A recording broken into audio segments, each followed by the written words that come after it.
नमस्कार, आपका एक बार फिर स्वागत है। आज के वीडियो लेक्चर में हम बातचीत करेंगे संचार के शैनन और वीवर प्रतिरूप पर। संचार का यह मॉडल या प्रतिरूप काफ़ी उपयोगी माना जाता है और संचार के क्षेत्र में इसकी काफ़ी चर्चा रहती है। तो आइए शुरू करते हैं।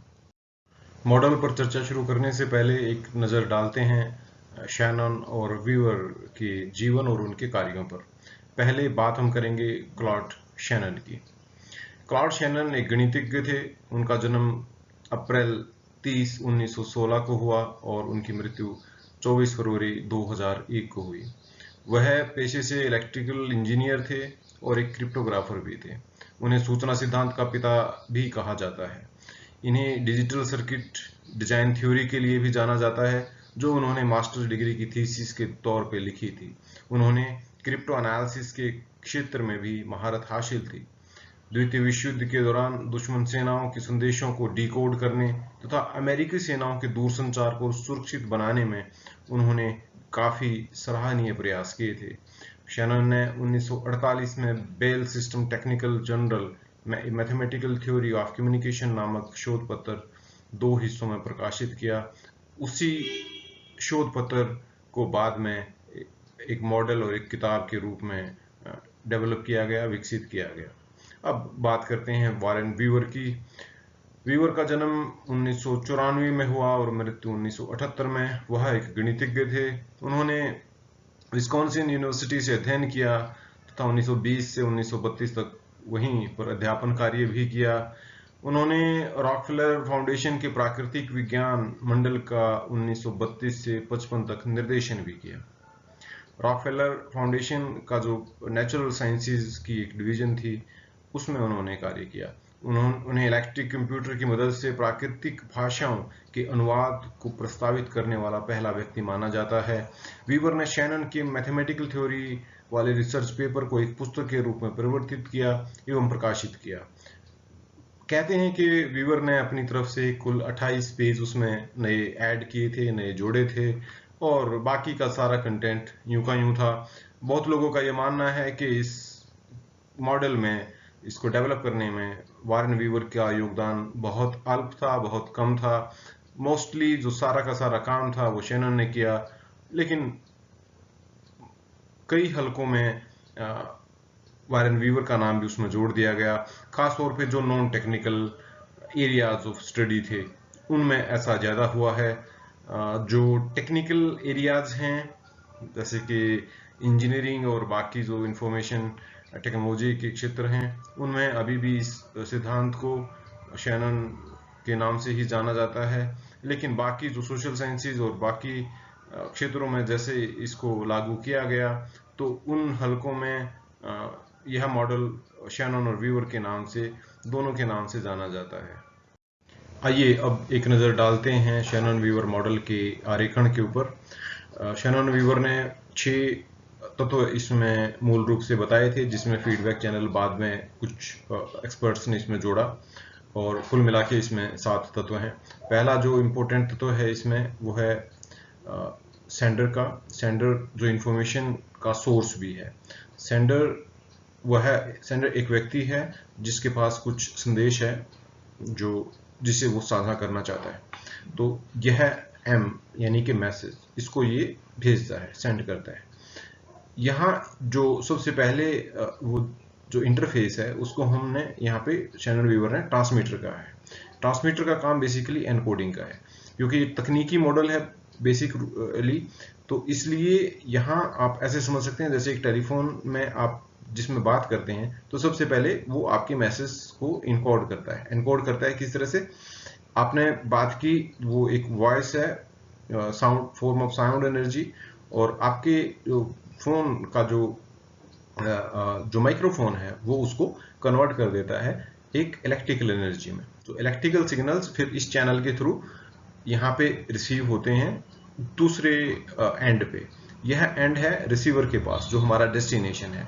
और ये जो डेस्टिनेशन जो है, इसका जो रिसीवर है ये क्या करता है, ये उस एनकोडेड सिग्नल को डिकोड करता है दोबारा से साउंड में या पिक्चर में, जिस भी एक्चुअल मूल स्वरूप में हमने संदेश को भेजा था वो उसको दोबारा से उसी रूप में परिवर्तित कर देता है। अगर ये ऑडियो विजुअल सिग्नल है तो वो उस तरह से आ जाते हैं, अगर ये सिर्फ ऑडियो सिग्नल है तो ये सिर्फ उस तरह से आ जाता है। ये सिर्फ टेक्स्ट हमने भेजा तो वो दोबारा से उसको टेक्स्ट में कन्वर्ट करते हैं, तो दोबारा से फिर वो मैसेज बन जाता है और फिर हमारे जो प्रापक तक वो पहुंच जाता है। तो ये जो बाद का जो फीडबैक चैनल है ये उसमें बाद में जोड़ा गया। इसमें जो विशेष बात है वो है नॉइज का एक एक्सटर्नल सोर्स जो कि चैनल में कहीं ना कहीं जुड़ता है, और यह बाह्य रूप से हमारे माध्यम में कोई ना कोई व्यवधान, कोई ना शोर, कोई बैरियर उत्पन्न करता है जो कि संचार को अवरोधित करता है। इसमें दो बातें और हैं। जब सेंडर या जो सोर्स है वो भेजता है कोई भी संदेश तो वो मैसेज की फॉर्म में होता है, लेकिन बाद में जब ये ट्रांसमिट होता है तो सिग्नल के फॉर्म में आता है और फिर दोबारा से यहाँ पे मैसेज बन जाता है, और तब उसको ये हमारा डेस्टिनेशन जो एक और व्यक्ति है वो उसको प्राप्त करता है और फिर एक फीडबैक चैनल से उसको दोबारा अपनी बात बता देता है सेंडर। शैनन और वीवर का ये मॉडल मूल रूप से एक रेखीय मॉडल है, लीनियर मॉडल है। इसमें फीडबैक के तत्वों को बाद में जोड़ा गया, जैसे हमने भी आपको बताया। इसके जो तत्व हैं उनमें सबसे पहले एक स्रोत या प्रेषक सेंडर है। सूचना का कोई स्रोत जो संभवतः एक व्यक्ति है जिसके पास अन्य व्यक्ति या व्यक्तियों के साथ साझा करने के लिए कोई सूचना है, इसलिए वह व्यक्ति संदेश को संप्रेषित करने के लिए एक माध्यम का प्रयोग करता है। उदाहरण के लिए मान सकते हैं कि वो माध्यम टेलीफोन है। तो दूसरा उसमें दूसरा स्टेप जो आता है वो है ट्रांसमीटर का। स्रोत के पास उपलब्ध टेलीफोन सेट ट्रांसमीटर का कार्य करता है। वह स्रोत के मौखिक संदेश को पहले संकेत या सिग्नल में परिवर्तित कर देता है, जिसका आशय यहाँ पे विद्युत चुंबकीय संकेत से है, सिग्नल का आशय। यह संकेत फिर माध्यम के द्वारा संप्रेषित यानी ट्रांसमिट हो जाते हैं। चैनल या माध्यम यह एक नेटवर्क या तकनीकी व्यवस्था है जो सिग्नल को एक सिरे से दूसरे सिरे तक पहुंचाती है। दरअसल यहाँ ट्रांसमीटर तथा रिसीवर दो तकनीकी उपकरण हैं जो स्रोत तथा श्रोता दोनों को नेटवर्क या चैनल के साथ जोड़ते हैं। ये दोनों भी यानी कि जो ट्रांसमीटर है और रिसीवर है ये दोनों भी चैनल के ही भाग हैं। प्रापक या रिसीवर चूंकि बुनियादी रूप से तकनीकी मॉडल है, इसलिए रिसीवर या प्रापक का अर्थ यहाँ पे चैनल के दूसरे सिरे से जुड़ा उपकरण है जिसका प्रयोग हम संदेश को प्राप्त करने के लिए करते हैं। रिसीवर क्या काम करता है? रिसीवर सिग्नल को दोबारा से संदेश के रूप में परिवर्तित कर देता है। जैसे अभी हमने आपको बताया कि एक टेक्स्ट है तो वो टेक्स्ट के रूप में आ जाता है, ऑडियो है तो सिग्नल से ऑडियो के रूप में कन्वर्ट हो जाता है। डेस्टिनेशन इस मॉडल में एक और तत्व है। यह श्रोता, दर्शक, पाठक या कहें तो वह एक व्यक्ति है जिसे मानव संचार में हम प्रापक या रिसीवर कहते हैं। यह संदेश को प्राप्त करता है।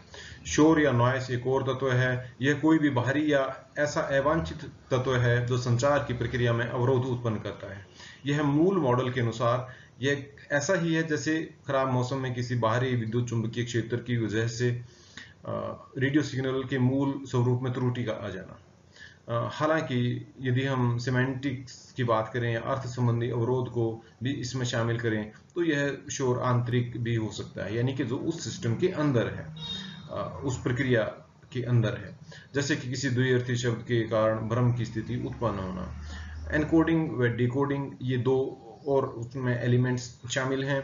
यह प्रारूप में पूर्ण रूप से क्योंकि तकनीकी प्रक्रिया के रूप में दिखाया गया है, इसलिए हम उदाहरण के लिए कहें तो रेडियो ट्रांसमिशन या रेडियो ब्रॉडकास्ट की अगर हम बात करें तो रेडियो में यही होता है कि रेडियो ट्रांसमिशन में पहले जो ब्रॉडकास्ट स्टेशन होता है वहां पे ध्वनि को पहले सिग्नल में कन्वर्ट किया जाता है। वो सिग्नल फिर हमारे रेडियो रिसीवर जो श्रोताओं के पास होता है रिसीवर, उसमें वो प्राप्त किया जाता है और उसको डिकोड किया जाता है दोबारा से एक संदेश के रूप में, दोबारा से ध्वनि के रूप में, जिसे हम सुन पाते हैं।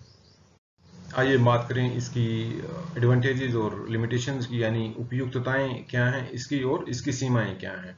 पहले उपयुक्तताएं। यह संचार के एक तकनीकी आयाम को बहुत बेहतर तरीके से वर्णन करता है उसका। यह मानव संचार एवं तकनीकी संचार को एक साथ प्रस्तुत करता है। यह संचार की गुणवत्ता का गणितीय पक्ष प्रस्तुत करता है। शोर का आयाम व्यवधान के स्रोत पर नियंत्रण का आयाम स्थापित करता है।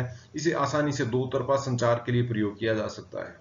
इसकी सीमाएं क्या हैं? तकनीकी मॉडल होने के कारण मानव संचार पर ये उतना जोर नहीं देता, उसको सही परिप्रेक्ष्य में प्रस्तुत भी नहीं करता, और प्रतिपुष्टि को ये बहुत ज्यादा महत्व नहीं देता। ये उसकी दो सीमाएं। अतः निष्कर्ष के तौर पर हम कह सकते हैं कि शैनन वीवर का यह संचार प्रतिरूप मानव संचार को तकनीकी आयाम के साथ विस्तृत परिप्रेक्ष्य में प्रस्तुत करता है। शोर या नॉइस की अवधारणा को शामिल करने से यह संचार की प्रक्रिया पर नियंत्रण का फॉर्मूला भी देता है। यह स्वयं अपनी उपयोगिता साबित करता है। ये सुनने देखने के लिए आपका बहुत बहुत धन्यवाद।